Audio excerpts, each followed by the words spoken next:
Hello friends, आज आपण FY BCom financial accounting याच्या फर्स्ट सेममधील अकाउंट्स ऑफ प्रोफेशनलचं एक एक्झाम्पल पाहणार आहोत. हे एक्झाम्पल आहे नोव्हेंबर 2014. थोडंसं डिफरंट एक्झाम्पल आहे. Prepare receipt and expenditure account for the year ended 31 March 2013. आपल्याला फक्त रिसीट अँड एक्सपेंडिचर अकाउंट विचारलं, पण या उदाहरणामध्ये आपल्याला रिसीट अँड पेमेंट खूप शॉर्टमध्ये दिलं आहे आणि बॅलन्स शीट दिलेली आहे. पण ही बॅलन्स शीट 1/4/12 आहे आणि आपल्याला रिसीट अँड पेमेंट अकाउंट 31/3/13 दिलं आहे. म्हणजे ह्या चालू वर्षाचं आहे आणि ही बॅलन्स शीट मागील वर्षाची, म्हणजे याला ओपनिंग बॅलन्स शीट म्हणतो. आणि खाली आपल्याला दोनच ऍडजस्टमेंट दिले आहेत. आता जर उदाहरणामध्ये ओपनिंग बॅलन्स शीट आणि रिसीट अँड पेमेंट अकाउंट दोन्ही दिले असतील तर त्याच्यामध्ये काही स्टेप्स तुम्हाला लक्षात ठेवायचे आहेत. मागील वर्षी सुद्धा ते स्टेप झालेले आहेत तुम्हाला. तर या स्टेप मी पुन्हा एकदा लिहून देतो. काय करायचं आपल्याला, तर प्रथम ओपनिंग बॅलन्स शीट व रिसीट अँड पेमेंट अकाउंट मधील opening cash oblique bank oblique overdraft balance cancel करावेत.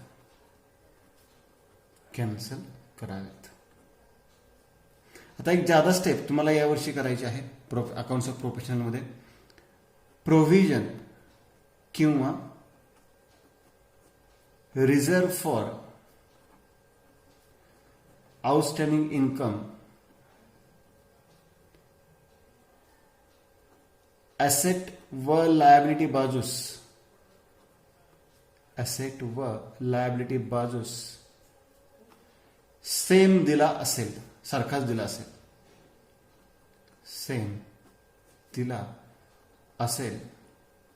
तर तो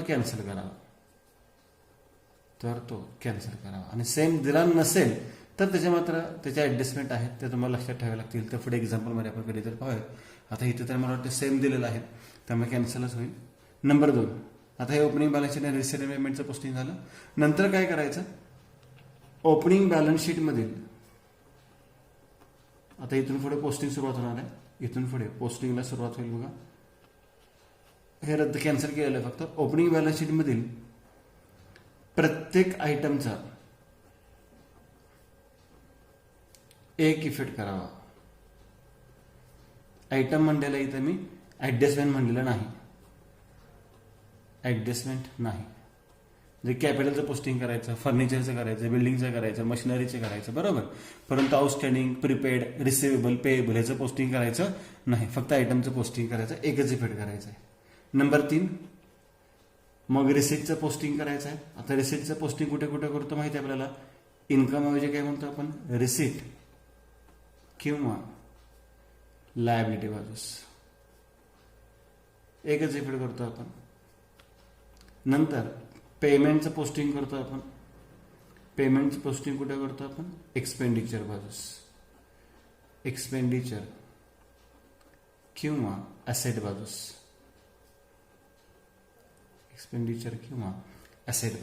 झाले.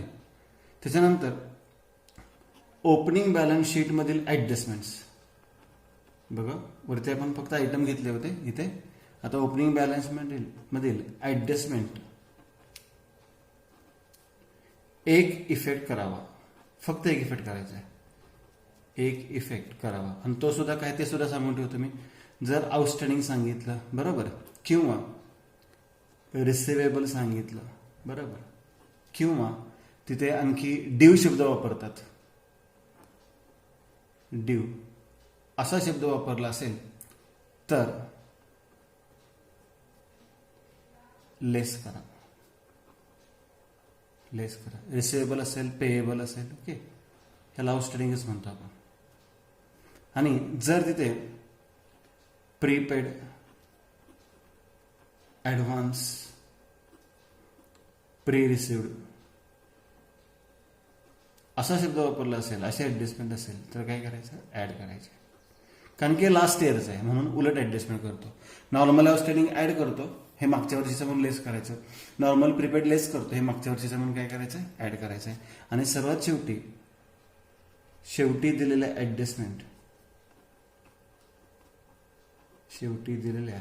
ऍडजस्टमेंट त्याचे 2 इफेक्ट करावेत. हे नेहमीप्रमाणेच आहेत, 2 इफेक्ट करावेत. चला तर आता वेळ न घालवता आपण पटपट एक्झाम्पल सॉल्व्ह करूयात.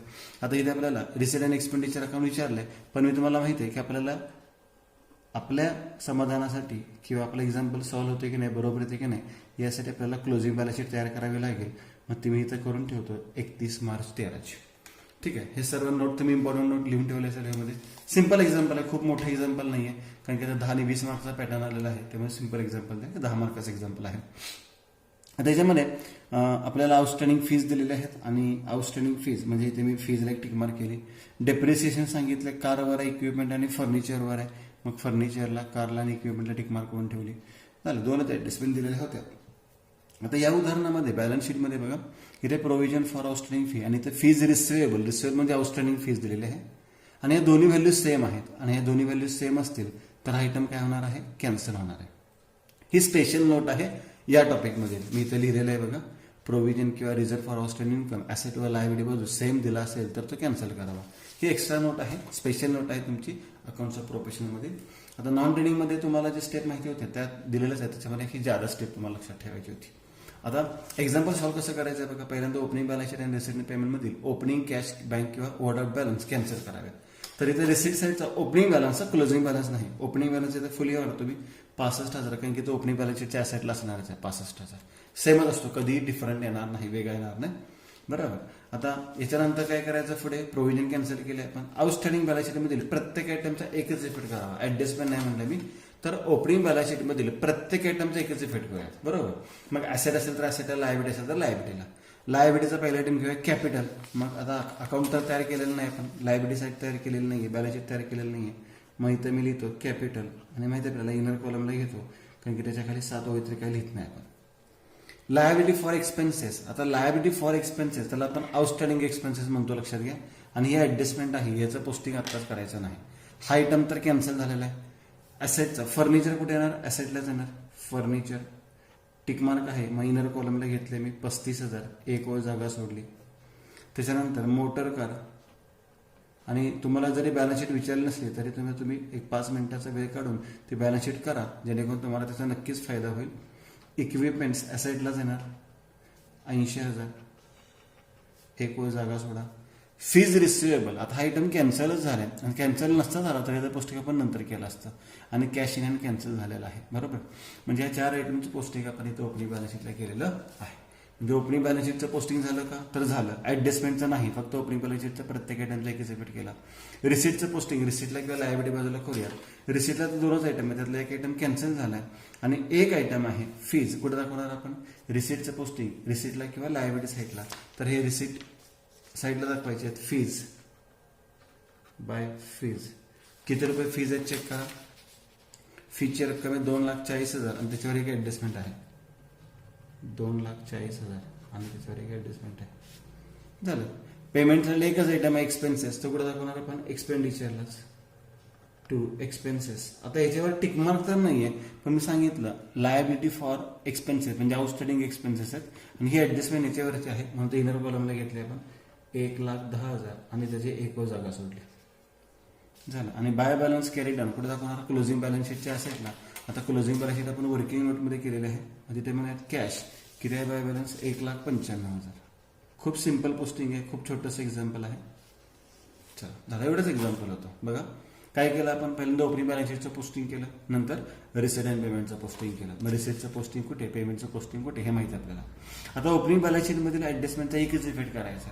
तर आउटस्टँडिंग रिसिवेबल, पेएबल किंवा ड्यू असेल तर लेस करा आणि प्रिपेड ऍडव्हान्स पीरियड असेल तर काय करायचं, ऍड करायचा. आता इथे लायबिलिटी फॉर एक्सपेन्सेस म्हणजे आउटस्टँडिंग आहे आणि मागील वर्षाचे आउटस्टँडिंग आपण काय करणार आहोत, लेस. चालू वर्षाचे ऍड करतो म्हणजे मागील वर्षाचे आउटस्टँडिंग काय करणार आपण, लेस. लेस लायबिलिटी फॉर एक्सपेन्सेस, की त्याला आउटस्टँडिंग एक्सपेन्सेस म्हणू शकता, पण कंसात 2012 आल्या. आता हे का लिहिलं मी, तर हे मागचं वर्ष आहे. किती रुपये 2012चे आहेत, 10,000 रुपये. आउटरला किती रुपये राहिले, 1,00,000 रुपये. आणि याचा दुसरा इफेक्ट होणार नाही, एकच इफेक्ट असतो, मी सांगितलं. आणि समजा हे जर कॅन्सल झाला नसता, प्रोव्हिजन फॉर आउटस्टँडिंग फी मधील हा जर फीज रिसिवेबल आउटस्टँडिंग कॅन्सल झाला नसता तर हा सुद्धा आपण फीज मधून काय केला असता, लेस केला असता, लक्षात ठेवा. पण हा कॅन्सल झालाय, त्यामुळे हा लेस करण्याचा प्रश्न येणार नाही. का कॅन्सल झालाय, तर दोन्ही बाजूला सेमच व्हॅल्यूज आहेत, 20,000 20,000. जर व्हॅल्यूज वेगवेगळे असत्या तर हे कॅन्सल झाले असं त्याचं पोस्टिंग आपण नंतर पुढच्या एक्झाम्पलमध्ये पाहणारच आहोत. झालं. यानंतर शेवटी दिलेल्या ॲडजस्टमेंटचे किती इफेक्ट करायचे? 2 इफेक्ट करायचे. म्हणजे बऱ्यापैकी एक्झाम्पल तर आपलं इथलं संपलं. आता आउटस्टँडिंग फीज चालू वर्षाचे 35,000 रुपये. काय करतो आउटस्टँडिंग इन्कम आपण नेहमी ऍड करतो. ऍड आउटस्टँडिंग किती रुपये आउटस्टँडिंग आहेत? 35,000 रुपये. म्हणजे आउटरला आलेले आहेत 2,75,000. पहिला इफेक्ट काय केला आपण? Add in income. दुसरा इफेक्ट कुठे दाखवला आपण? बॅलन्स शीटच्या ऍसेट साईडला. आउटस्टँडिंग फीज किती रुपये आउटस्टँडिंग फीज आहेत? 35,000 रुपये आउटस्टँडिंग फीज आहेत बॅलन्स शीटच्या ॲसेटला. वर्किंग नोटमध्ये केले आपण, पण काय हरकत नाही, त्याचा आपल्याला उपयोग नक्कीच होणार आहे. झालं. त्यानंतर पुढची ॲडजस्टमेंट डेप्रिसिएशनचे. आता डेप्रिसिएशन ॲसेटमधून लेस करतो, म्हणजे या वर्किंग नोटचा उपयोग होईल आपल्याला. 20% कारवर आहे, कारवर 20% लेस डीईपी 20%, म्हणजे याचा 20% याला 25,000, राहिल्या आउटरला 1,00,000. त्याच्यानंतर 15% इक्विपमेंटवर आहे, 15% डीईपी 15%, किती रे बघा 12,000, म्हणजे आउटरला किती राहिले? 68,000. आणि 10% ऑन फर्निचरवर 10% डीईपी 10%, किती रुपयाला? 3,500, म्हणजे आउटरला किती राहिले आता? 31,500. ह्या डेप्रिसिएशनच्या व्हॅल्यूसाठी आपल्याला याचा नक्कीच उपयोग झाला. आता याचा दुसरा इफेक्ट कुठे दाखवतो आपण? एक्सपेंडिचरला दाखवतो. मग एक्सपेंडिचरला दाखवूयात. टू डेप्रिसिएशन ऑन, अंडरलाईन केले आपण. फर्निचरवर 3,500, फर्निचरचं डेप्रिसिएशन आहे 3,500. मोटर कारचं डेप्रिसिएशन आहे 25,000, मोटर कारचं आहे 25,000. आणि इक्विपमेंटचं आहे 12,000, इक्विपमेंटचं आहे 12,000. 12 आणि 3 15 आणि 40,500, 40,500 झालं. आता इथे दिलेलं एक्झाम्पल तर आपलं पूर्ण संपलं. लक्षात घ्या, एवढंच एक्झाम्पल होतं. खूप वेळ लागणार नाही याला, 5 ते 10 मिनिटाचा वेळ आहे. आपण इथे सगळ्या नोट लिहित बसलो, त्यामुळे आपल्याला खूप वेळ लागलेला आहे. 5 ते 10 मिनिटांमध्ये तुमचं इझिली एक्झाम्पल हे सॉल्व्ह आहे. आता सर्व ॲडजस्टमेंट झाले, पण मी सांगितलंय जरी सर्व ॲडजस्टमेंट झालं तर हे एक्झाम्पल झालं नॉन ट्रेडिंग कन्सर्नचं. आता आपल्याला महत्त्वाचा पॉईंट माहिती आहे आपल्याला. काय करतो आपण? आउटस्टँडिंग इन्कम आहे तो कॅन्सल करतो. मग आउटस्टँडिंग इन्कम आपण इथं दाखवलेलं आहे, इथून लेस करू शकतो किंवा कुठं दाखवतो आपण? एक्सपेंडिचरला. To provision for outstanding fees किंवा रिझर्व फॉर आउटस्टँडिंग फी म्हटलं तरी चालेल, 35,000 रुपये. आणि दुसरा इफेक्ट कुठं दाखवतो? ॲसेटच्या ऐवजी कुठं दाखवणार आता? लायबिलिटी साईडला. Provision for outstanding fees cancel करणार आहे आपण 35,000 रुपये. आउटस्टँडिंग इन्कम कॅन्सल करतो आपण. एक तर इथून लेस करतो किंवा लायबिलिटी एक्सपेंडिचर लिहिलं चालेल. आणि दुसरा ॲसेटच्या ऐवजी कुठे लिहिणार? ॲसेटचा आयटम कॅन्सल करताना लायबिलिटी साईडला तेवढीच व्हॅल्यू लिहिलेली आहे. झालं, एक्झाम्पल संपलं. आता काय करायला लागेल आपल्याला? क्लोज करावे लागतील अकाउंट्स. पहिल्यांदा रिसीट अँड एक्सपेंडिचर क्लोज करा. आणि सांगितलंय बऱ्याच वेळा तुम्हाला क्रेडिट साईडची बेरीज जास्त वाटणार आहे. 2,75,000 त्यातून 1,40,500, 1,40,500 आणि 35,000 वजा केले तर फरक मिळालेला आहे 99,500. याला आपण स्टार करून काय म्हणतो? सरप्लस म्हणतो. बघा 2,75,000.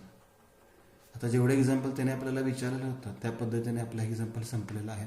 पण मी सांगितलं तुम्हाला की आपण ट्रायल घेतोय की आपण ओपनिंग बॅलन्स शीटसुद्धा क्लोजिंग बॅलन्स शीटसुद्धा वर्किंग नोटमध्ये केलेले आहे, जेणेकरून आपलं एक्झाम्पल चुकलेलं आहे का बरोबर आहे हे आपल्याला लक्षात यावं. म्हणजे टोटल आली 3,94,500. आणि आता ही बॅलन्स शीट काय झाली पाहिजे? टॅली झाली पाहिजे. तर आपलं एक्झाम्पलसुद्धा बरोबर आहे. आणि याला जास्त वेळ लागत नाही, तर 4,29,500. आणि ॲसेटची बेरीज करूयात.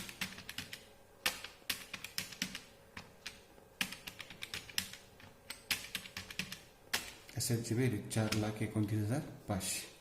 म्हणजे या टाईपने आपलं एक्झाम्पल काय झालेलं आहे? या पद्धतीने सॉल्व्ह झालेलं आहे. ह्याची ही नोट आहे, ही नोट व्यवस्थित लक्षात ठेवा. रिसीट अँड एक्सपेंडिचर अकाउंट तयार केलेलं आहे.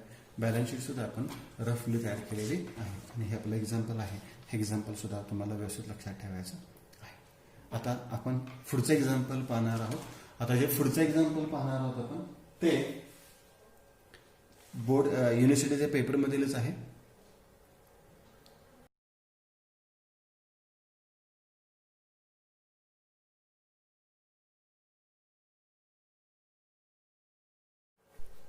चला तर आता पुढील एक्झाम्पल पाहूयात आपण लगेच. हे आहे नोव्हेंबर 2019 या पेपरमधील नोव्हेंबर 2019 मधील एक्झाम्पल आहे.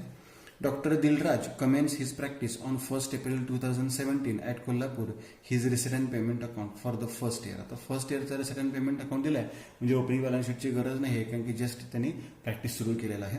आता याच्यामध्ये काय विचारलं आपल्याला, रेसिडेंट एक्सपेंडिचर विचारलं. आता आपण प्रत्येक वेळेस opening balance sheet closing balance sheet करत आलो वर्किंग नोटमध्ये, पण आता मी या एक्झाम्पलसाठी ती क्लोजिंग बॅलन्स शीट करणार नाहीये. बघत आपण डायरेक्ट एक्झाम्पल कसं सॉल्व्ह करायचं. विदाउट क्लोजिंग बॅलन्स शीट सुद्धा आपण एक्झाम्पल सॉल्व्ह करू शकतो.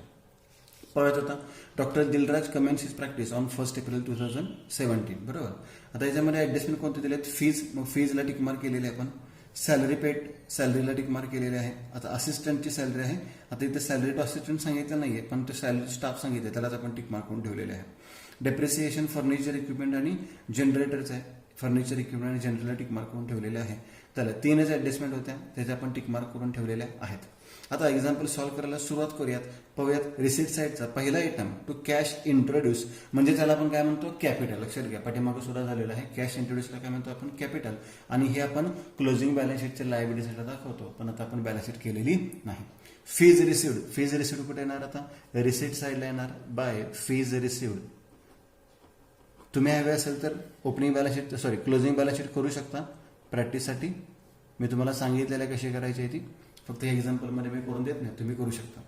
रिसिट्स फ्रॉम डिस्पेन्सरी कुठे येणार, रिसिटलाच येणार by receipts from dispensary, by receipts from dispensary. त्याची रक्कम आहे 9 लाख रुपये, याच्यावर काहीच ऍडजस्टमेंट नाही आहे.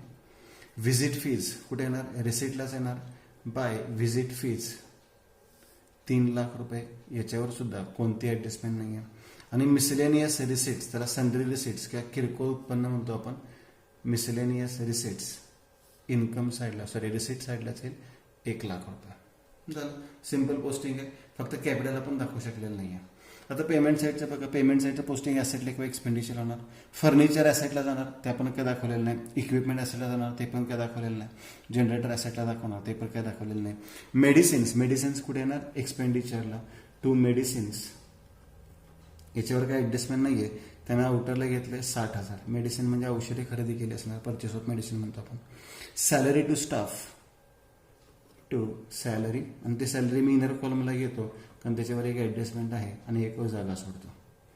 रेंट ऑफ हॉस्पिटल बिल्डिंग, आता हॉस्पिटल बिल्डिंग म्हटल्यानंतर मुलं लगेच ऍसेट लिहितात, पण ऍसेट नाहीये, रेंट आहे. Rent of hospital building, expenditure आहे तो 1,20,000 भाडं दिलेलं आहे पण हॉस्पिटल बिल्डिंगचं. ऑफिस एक्सपेन्सेस 74,000, हा सुद्धा खर्चच आहे. Office expenses 74,000. Sundry expenses 50,000, to sundry expenses 50,000, हा सुद्धा खर्चच आहे. ड्रॉइंग्स काय करतो, कॅपिटलमधून लेस करतो, ते काय आपण दाखवलेलं नाहीये. बँक डिपॉझिट कुठे दाखवतो आपण, ऍसेटला दाखवतो. लक्षात घ्या, बँक डिपॉझिट ऍसेटला आणि कॅश बॅलन्स सुद्धा ऍसेटला, आपण बॅलन्स शीट दाखवलेली नाही. बघा, हे कॅपिटल आहे, हे बॅलन्स शीटला गेलं पाहिजे. फर्निचर इक्विपमेंट जनरेटर बॅलन्स शीटला गेला पाहिजे. हा एक आयटम लक्षात ठेवा. हॉस्पिटल बिल्डिंग शब्द लक्षात घेऊ नका, रेंट शब्द महत्वाचा फोकस करा. रेंट म्हणजे खर्च आहे, एक्सपेंडिचरला दाखवायचं आहे. हॉस्पिटल बिल्डिंग आहे म्हणून ऍसेटला दाखवू नका. आणि याच्यामध्ये ड्रॉइंग्स बॅलन्स शीटला येणार, बँक डिपॉझिट ऍसेटला येणार बॅलन्स शीटच्या, कॅश बॅलन्स शीटच्या ऍसेट येणार, जे आपण केलेलं नाहीये. तुम्ही करू शकता, तुम्हाला एक्झाम्पल टॅली झालंय की नाही, ह्याच्यावरून तुमचं एक्झाम्पल बरोबर आहे की नाही हे तुमच्या लक्षात येईल. तर हे झालं पोस्टिंग. आता ऍडजस्टमेंट बघूयात. Fees still to be received, still to be received म्हणजे आउटस्टँडिंग इन्कम आहे. आउटस्टँडिंग इन्कम नेहमी काय करतो आपण, ऍड करतो. ऍड आउटस्टँडिंग किती रुपये आहेत, 50,000 रुपये.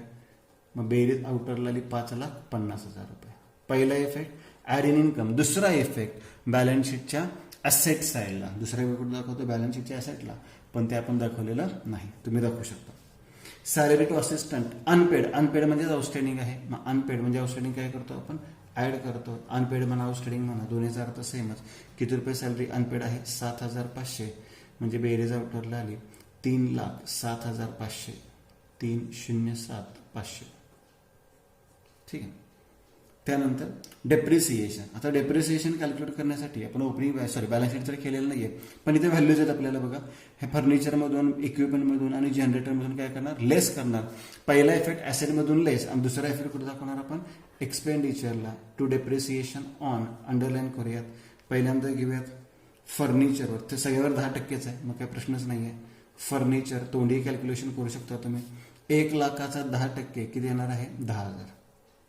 त्याच्यानंतर डेप्रिसिएशन कशावर काढणार आपण, इक्विपमेंटवर काढणार. 38,000 रुपये. 3,80,000 10% 38,000. आणि त्याच्यानंतर जो जनरेटर आहे, जनरेटरचं 24,000 रुपये डेप्रिसिएशन आलेलं आहे, 24,000 झालं. मग पहिला इफेक्ट ॲसेटमधून लेस केला असता. आता आपण तर बॅलन्स शीट केलेलं नाही, तुम्ही केलं असेल तर लेस करणं वजाबाकी आउटरला घ्या.